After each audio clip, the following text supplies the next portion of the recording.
ఏపీలో ఎన్నికల నగారా మోగనుంది. కేబినెట్ భేటీలో కూటమి ప్రభుత్వం కీలక నిర్ణయం తీసుకుంది. కార్పొరేషన్ మేయర్, మున్సిపల్ చైర్మన్ స్థానాలకు ప్రత్యక్ష ఎన్నికలు నిర్వహించనుంది. ప్రతి స్థానానికి ఒకటే deputy mayor, deputy chairman post ఉంది. అక్టోబర్లోగా అన్ని స్థానిక ఎన్నికలు పూర్తి చేయాలని కసరత్తు చేస్తోంది. 16వ ఆర్థిక సంఘ నిధులు 16,500 కోట్లు రానున్నందున త్వరగా ప్రక్రియ పూర్తి చేయాలని ప్లాన్లో ఉంది. రాష్ట్రంలో జిల్లా పరిషత్ల సంఖ్య 28కి పెంచారు. పెంచిన బీసీ రిజర్వేషన్లతోనే ఎన్నికల నిర్వహణ అనేది ఉంటుందని చెప్తున్నారు. ఎస్సీ ఎస్టీ రిజర్వేషన్లలో ఎలాంటి మార్పులు లేవని స్పష్టం చేస్తోంది కూటమి ప్రభుత్వం. దీనికి సంబంధించి రాష్ట్ర వ్యాప్తంగా ఒకంత చర్చ అయితే నడుస్తోంది. వైఎస్ఆర్ కాంగ్రెస్ పార్టీ కూడా స్థానిక సంస్థల ఎన్నికల్ని ప్రతిష్టాత్మకంగా అయితే తీసుకుంది. దీనికి సంబంధించి ప్రతి ఒక్కరూ కూడా అభ్యర్థులు ప్రతి స్థానంలో కూడా నిలబడాలి అని చెప్తున్నారు. ఓడిపోయినా పర్వాలేదు కానీ మనం పోటీలో ఉండాలి, ఏకగ్రీవాలు ఎట్టి పరిస్థితుల్లో కానివ్వద్దు అని చెప్పినటువంటి సిచ్యువేషన్ ఉంది. వైఎస్ఆర్సీపీ నేతలు ఇటీవల కీలకంగా వ్యవహరిస్తున్నటువంటి సిచ్యువేషన్, అన్ని నియోజకవర్గాల్లో కీలకంగా ఉన్నటువంటి క్యాడర్ అంతా కూడా యాక్టివ్ అయినటువంటి సిచ్యువేషన్. అలాగే అధిష్టానం ఆదేశాలతో గ్రామాన కూడా ఈ అంశానికి సంబంధించి ప్రధానంగా కూటమి ప్రభుత్వంపై ఉన్నటువంటి వ్యతిరేకతని బయటికి తీసుకురావడంతో పాటు అలాగే కూటమి ప్రభుత్వం రాజకీయ కక్ష సాధింపు చర్యలు భాగంగా చేపడుతున్నటువంటి అన్ని అంశాలని కూడా ఓటు బ్యాంకు రూపంలో స్థానిక సంస్థల్లో మలుచుకోవాలనేటువంటి ఒక కృత నిశ్చయంతో వైఎస్ఆర్సీపీ వెళ్తోంది. ఎట్టి పరిస్థితుల్లోనూ మనం అధికారంలో ఉన్నాం కాబట్టి దాదాపుగా అన్నింటినీ మనం కైవసం చేసుకోవాలి. జిల్లా పరిషత్తుల సంఖ్య 28కి పెంచినటువంటి సందర్భంలో దాదాపుగా అన్నింటినీ మనం కైవసం చేసుకోవాలి. ఇది కూటమి ప్రభుత్వంలో ఉన్నటువంటి అన్ని పార్టీలు డిసైడ్ అయ్యి చేస్తున్నటువంటి మాట. కానీ 3 పార్టీలు ఒకవైపు, వైఎస్ఆర్ కాంగ్రెస్ పార్టీ ఒకవైపు, ఆంధ్రప్రదేశ్ లో రాబోయే రోజుల్లో ఒక టఫ్ ఫైట్ అయితే ఉండబోతున్నట్లుగా కూడా తెలుస్తోంది. దీనికి సంబంధించి మరిన్ని అప్డేట్స్ మా కరెస్పాండెంట్ కిరణ్ అందిస్తారు. కిరణ్, ఎన్నికల నగర్ అయితే మోగినటువంటి పరిస్థితి ఉంది, ఏంటి అప్డేట్స్, ఏ విధంగా చూడాలి? జగన్మోహన్ రెడ్డి ఆదేశాలతో ఇప్పటికే గ్రౌండ్ లెవెల్లో ఉన్నటువంటి క్యాడర్ కావచ్చు, అన్ని నియోజకవర్గాల్లో నాయకులు అలాగే కీలక కార్యకర్తలు కూడా బాగా యాక్టివ్ అయినటువంటి సిచ్యువేషన్. గ్రామాన మేము వెళతాం, అధిష్టానం నుంచి మాకు ఆదేశాలు ఉన్నాయి, మేము ఏ విధంగా పనిచేస్తామో మీరే చూడండి, కానీ ప్రతి చోట ఆ పోటీ అనేది ఉండాలి, ఏకగ్రీవాలు అనేటువంటి మాట మీరు పెట్టుకోవద్దు, ఓడిపోయినా పర్వాలేదు మీ వెనక నేనుంటాను అని నేరుగా జగన్మోహన్ రెడ్డి భరోసా ఇచ్చినటువంటి పరిస్థితి. ఏ విధంగా ఉండేటువంటి అవకాశం ఉంది? పెంచినటువంటి బీసీ రిజర్వేషన్లతోనే ఎన్నికల్లో వెళ్లేటువంటి ఛాన్సెస్ ఏ విధంగా ఉండబోతాయి?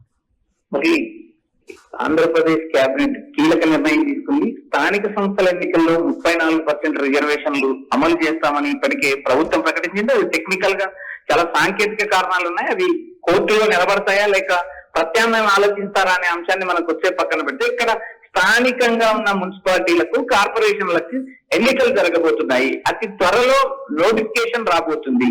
ఎందుకంటే ఇక్కడ ప్రతి కార్పొరేషన్ లోను, ప్రతి మున్సిపల్ వార్డ్ లోను ఖచ్చితంగా వైఎస్ఆర్సీపీ అభ్యర్థులు నిలపాలంటే ఇప్పటికే జగన్మోహన్ రెడ్డి ఆదేశాలు జారీ చేశారు.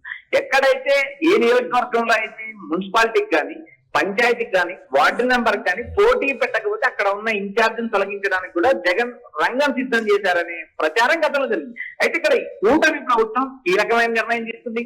బీసీ రిజర్వేషన్లతో పాటు స్థానిక ఎన్నికలకు కూడా మొగ్గు చూపింది. అటు పంచాయతీ ఎన్నికలకు, ఇటు కార్పొరేషన్, మున్సిపాలిటీ ఎన్నికలకు కూడా ప్రభుత్వం పచ్చ జెండా ఊపింది. రాబోయే రోజుల్లో ఎన్నికలు ప్రత్యక్ష పద్ధతులు, ఏదైతే చైర్మన్ ఎన్నుకునే విధానం గతంలో పరోక్ష పద్ధతి ఉండేది, ఏదైతే అభ్యర్థులు, ఎందుకంటే ఒక చైర్మన్ ఎన్నుకోవాలంటే మున్సిపల్ కార్పొరేషన్ చైర్మన్ కానీ, ఇటు కార్పొరేషన్ మేయర్ ని కానీ ఎన్నుకోవాలంటే మెజార్టీ ఈ కార్పొరేటర్లు ఎవరినైతే ఎన్నుకుంటారో వారు మేయర్ గా ఎన్నికయ్యే సంప్రదాయం గతంలో కొనసాగింది. అయితే ప్రస్తుతం కూటమి ప్రభుత్వం తీసుకొచ్చిన పాలసీ ఏదైతే గతంలో ఉన్న అంశాన్ని మళ్ళీ తెరపైకి తీసుకొచ్చారో, కొత్త జీవో ఇచ్చారు. ఈ కొత్త జీవో ప్రకారం కూడా మున్సిపాలిటీ చట్టంలో అమెండ్మెంట్ లో మార్పులు చేశారు. అది అసెంబ్లీలో ఆమోదం పొందింది. అయితే ఇక్కడ మేయర్ కానీ, మున్సిపల్ చైర్మన్ కానీ వీరు డైరెక్ట్ ఎన్నికలు, ఏవైతే ప్రత్యక్ష పద్ధతిలో ఎన్నికలు జరుగుతాయి, అక్కడ అభ్యర్థి టీడీపీ, వైసీపీ అభ్యర్థులుగా ఉంటారు. అక్కడ వైసీపీ అభ్యర్థి ఒకవేళ గెలిస్తే ఎక్కువ శాతం కౌన్సిలర్లు టీడీపీ వారు గెలిచినప్పటికీ చైర్మన్ గా వైఎస్ఆర్సీపీకి సంబంధించిన వ్యక్తి కొనసాగుతారు. మరోపక్క ఇటు టీడీపీ కూటమి నుంచి కానీ, టీడీపీ నుంచి పోటీ చేసిన అభ్యర్థి ఒకవేళ వైసీపీ అభ్యర్థి ఓడిపోయి టీడీపీ అభ్యర్థి గెలిస్తే ఎక్కువ శాతం వైసీపీ కౌన్సిలర్లు కానీ, కార్పొరేటర్లు గెలిచినా కూడా టీడీపీకి సంబంధించిన వ్యక్తే కార్పొరేషన్ మేయర్ కొనసాగుతారు. ఈ పద్ధతి గతంలో ఎన్టీఆర్ హయాంలో ఉండేది. ప్రస్తుతం మళ్ళీ అదే పద్ధతిని రాజశేఖర రెడ్డి హయాంలో, వైఎస్ రాజశేఖర రెడ్డి హయాంలో ఆ జీవో మార్చారు. పరోక్ష పద్ధతిలో కాకుండా ప్రత్యక్ష పద్ధతిలో కాకుండా పరోక్ష పద్ధతిలో ఎక్కువ మంది కార్పొరేటర్లు కానీ ఎక్కువ మంది కౌన్సిలర్లు కానీ గెలిచిన పార్టీ నుంచే అభ్యర్థిని ఎన్నుకునేవారు. ఈ సిస్టమ్ మొత్తం మార్చిన తర్వాత జరగబోయే మొదటి ఎన్నికలు అయితే ఇక్కడ కూటమిని వైసీపీ ఎలా ఎన్నుకుంటుంది అనే అంశం పక్కన పెడితే గతంలో ఉన్న సంప్రదాయబద్ధంగా వచ్చిన పరోక్ష ఎన్నికలు కాకుండా ప్రత్యక్ష పద్ధతిలో ఎన్నికలు నిర్వహించడం వల్ల అక్కడ ఆయా పార్టీల గెలుపుకోవడం ఎలా ఉంటాయి అనేది మనం ఇప్పటికీ చెప్పలేకపోతుంది. మరోపక్క వైఎస్ఆర్సీపీ కూడా రాష్ట్ర స్థాయిలో ఎన్నికలకు సిద్ధమైంది. పంచాయతీ స్థాయిలో, ఇటు మండల స్థాయిలో, గ్రామీణ స్థాయిలోను, అటు కార్పొరేషన్ స్థాయిలోను, మున్సిపాలిటీ స్థాయిలో అన్ని స్థాయిల్లో కూడా తమ పార్టీకి సంబంధించిన అభ్యర్థులు నిలపడానికి వైఎస్ఆర్సీపీ యోచిస్తుంది. అక్కడ ఉన్న నియోజకవర్గ ఇన్ఛార్జీలను, పట్టణ అధ్యక్షులను ఇప్పటికే వైసీపీ అలర్ట్ చేసింది. ఎక్కడైతే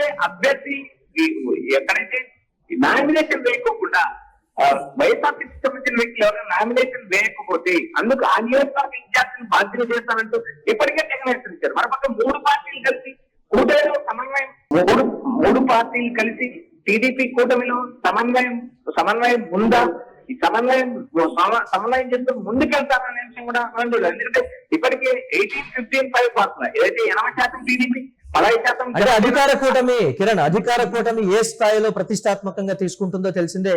ఇటీవల జగన్మోహన్ రెడ్డి పర్యటనలప్పుడు కూడా మనం చూస్తున్నాం, కార్యకర్తలే కాదు సామాన్య ప్రజానికం కూడా ఆయన కలవటానికి వస్తున్నటువంటి విధానం కావచ్చు, ఆయన కనీసం చూస్తే చాలనేటువంటి విధానంలో వస్తున్నటువంటి పరిస్థితి కావచ్చు. వీటన్నిటిని కూటమి ప్రభుత్వం నిశితంగా పరిశీలిస్తోంది. రాబోయే స్థానిక సంస్థల ఎన్నికల్లో ఇది క్లియర్ గా ఎఫెక్ట్ చూపించేటువంటి ఛాన్సెస్ ఉందని కూటమి ప్రభుత్వం గ్రహించింది. కాబట్టి ఏకగ్రీవాలకు మొగ్గు చూపే విధంగా ఆ రాజకీయ పావులు కదబోతోంది అనేటువంటి మాట. దీనికి గ్రౌండ్ లెవెల్లో కూడా అంతా సిద్ధం చేసింది. కానీ వైఎస్ఆర్సీపీ తీసుకున్నటువంటి అనూహ్యమైన స్టెప్, ఎలాంటి పరిస్థితుల్లో కూడా ఓడిపోయినా పర్వాలేదు, డెఫినెట్ గా మీరు బరిలో నిలవాలి, మేము వెనక మేముంటామనేటువంటి మాట.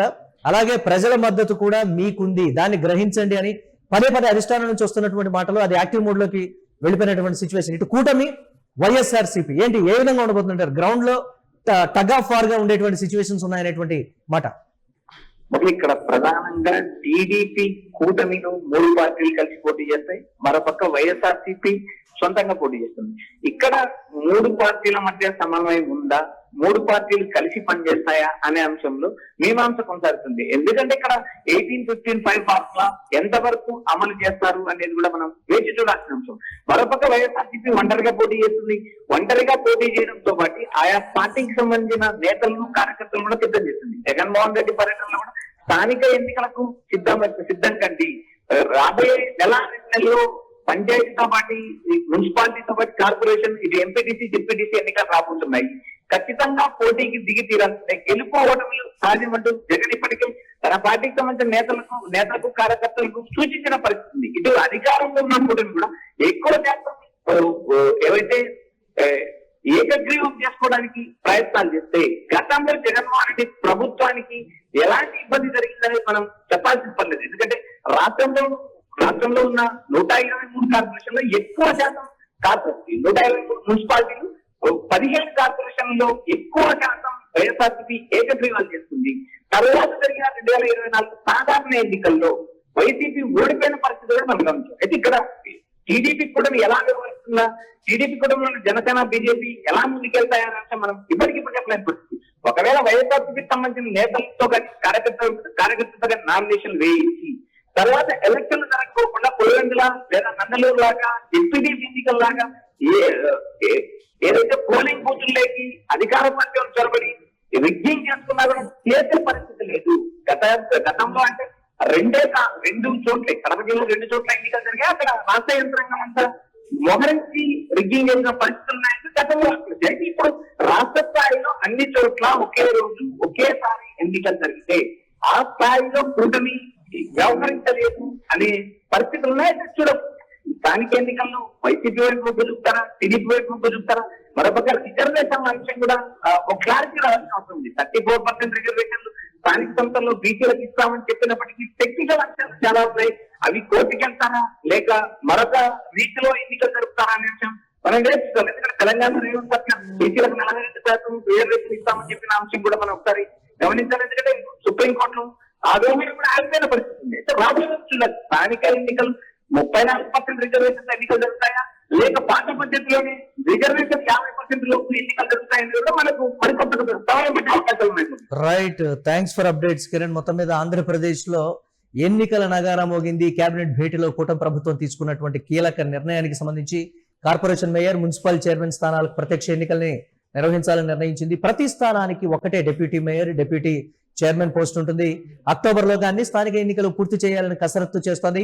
16వ ఆర్థిక సంఘ నిధులు 16,500 కోట్లు రానున్నటువంటి నేపథ్యంలో త్వరగా ఈ ప్రక్రియ పూర్తి చేయాలని అయితే ప్లాన్ లో ఉంది.